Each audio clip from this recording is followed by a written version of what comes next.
Hello students, I am Dr. Rahul Kumar Mishra, Department of Economics, Khwaja Muhyiddin Chishti Language University, Lucknow. And today's topic is indifference curve analysis. Indifference curve analysis is the part of consumer behavior and related to ordinal approach, ordinal utility approach. So let's start. Indifference curve, this is indifference curve. और indifference curve को first introduce किया था आपका Hicks and Alan ने, professor Hicks and Alan ने first time इसको ordinal approach के under ordinal approach इसको इंट्रोड्यूस किया था। और फर्स्टली इसका जो नाम जोड़ा जाता है वो एजवर्थ से जोड़ा जाता है। तो इस पे डिस्कशन कर लेते हैं कि what is indifference curve. First आप ये जान जाएं कि यूटिलिटी अप्रोच जो आपकी ऑर्डिनल अप्रोच है उसका ये पार्ट है और टोटल कंज्यूमर बिहेवियर के इसको अंडर हम लोग स्टडी करते हैं। तो इंडिफरेंस कर्व है क्या? इंडिफरेंस कर्व को हिंदी में उदासीनता वक्र के नाम से भी जाना जाता है। तो स्टूडेंट्स है क्या? जब भी कोई कंज्यूमर कुछ हम लोग एज्यूम कर लेते हैं कि कुछ कमोडिटीज़ हैं वहाँ पर, तो कमोडिटीज़ को एक्स और वाई के रूप में हम लोग देखते हैं। तो एक्स और वाई के कुछ कॉम्बिनेशंस क्रिएट होते हैं। अगर उन कॉम्बिनेशन से एक पैथ को निकाल दिया जाए जिसमें कोई भी कंज्यूमर सेम सेटिस्फेक्शन गेन करता है, मतलब उसका सेटिस्फेक्शन का लेवल सेम रहता है, तो ऐसे कर्व को या ऐसे पैथ को हम लोग इंडिफरेंस कर्व के नाम से जानते हैं, जो फर्स्टली इंट्रोड्यूस किया था आपका प्रोफेसर हिक्स और Allen. So students, that is indifference curve. Definition of indifference curve है आपका, और इंडिफरेंस कर्व को एज ए फिगर हम लोग यहाँ पे सॉल्व कर लेते हैं। ये डेफिनेशंस हैं जो आपको कहीं भी मिल सकती हैं, देख सकते हैं आप लोग। और मैंने बताया भी कि सिंपल टर्म्स में अगर आप इंडिफरेंस को बताना चाहते हैं तो is a path, is a way between any consumer feel same satisfaction level. तो एक इंडिफरेंस कर्व सेम सेटिस्फेक्शन के लेवल को इंट्रोड्यूस करता है।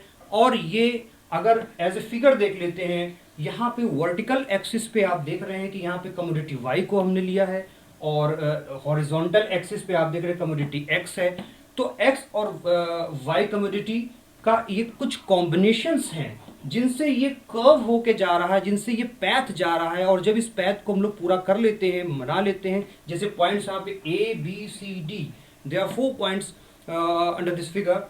और जब इन 4 पॉइंट्स को हम लोग जोड़ देते हैं तो एक कर्व जो left to right downward negative slope है, तो ये जो कर्व है इसे कहते हैं हम लोग इंडिफरेंस कर्व। और आईसी से इसे एज ए एब्रिविएशन के रूप में, शॉर्ट फॉर्म के रूप में आईसी से इसको इंट्रोड्यूस करते हैं। आप चेक कर सकते हैं, कोई भी कंज्यूमर ए पॉइंट पे है तो ए पॉइंट पे और सी आपका सी पॉइंट या D point, last point D point हम लोग चेक कर लेते हैं, इन दोनों पॉइंट्स में क्या डिफरेंस है। जब मैं ऑलरेडी एक बात बता रहा हूं आपको कि कोई भी कंज्यूमर इस पूरे के पूरे आईसी कर्व पे सेम सेटिस्फेक्शन का लेवल गेन करता है। फिर दोनों में डिफरेंस क्या हुआ? चूंकि ये जो ए बी सी डी है, these are the combinations of X and Y. X और वाई एज्यूम्ड कमोडिटीज हैं हमारे पास जो मानी हम लोगों ने। आप वाई इधर देख सकते हैं, एक्स को इधर ले सकते हैं, और उसके बाद ए।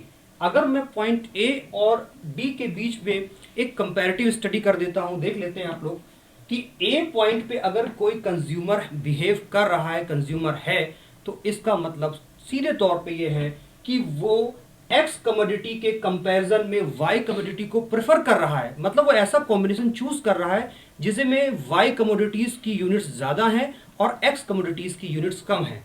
और अगर हम डी पे चेक कर लेते हैं तो डी का साफ साफ मतलब ये कि अब इसका जो बिहेवियर थोड़ा चेंज हो चुका है और वो एक्स को प्रेफर कर रहा है वाई के कंपैरिजन में, इसलिए यहां पर डी को चूज कर रहा है। डी कॉम्बिनेशन में वाई की यूनिट्स कम और एक्स की यूनिट्स ज्यादा हैं, जैसा कि आप दे सकते हैं।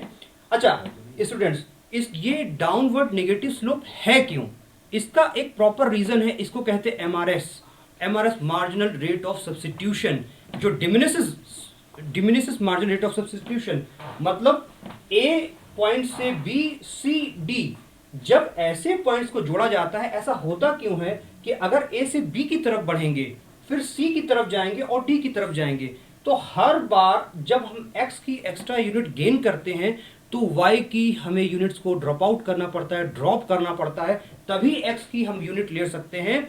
इसलिए ये कर्व सेम सेटिस्फैक्शन, चाहे point A B C D सभी सेम सेटिस्फैक्शन के पॉइंट है, बस कॉम्बिनेशन में आपका जो कम्युनिटीज हैं उसमें थोड़ी से चेंजेस हो जाते हैं।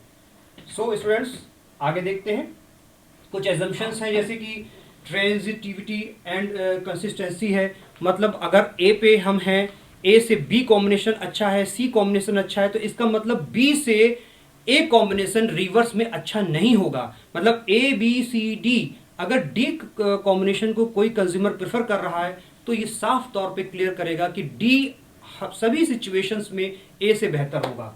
इसके बाद कुछ और इसमें पॉइंट्स हैं आपके देख सकते हैं, जैसे होमोजीनियस गुड्स के रेफरेंस में है, मार्जिनल रेट ऑफ आपका सब्स्टिट्यूशन है, डिमिनिशन ने बताया था, घटती सीमांत दर है आपकी, जो एक चीज को हम लेते हैं तो दूसरी चीज को ड्रॉप करते हैं।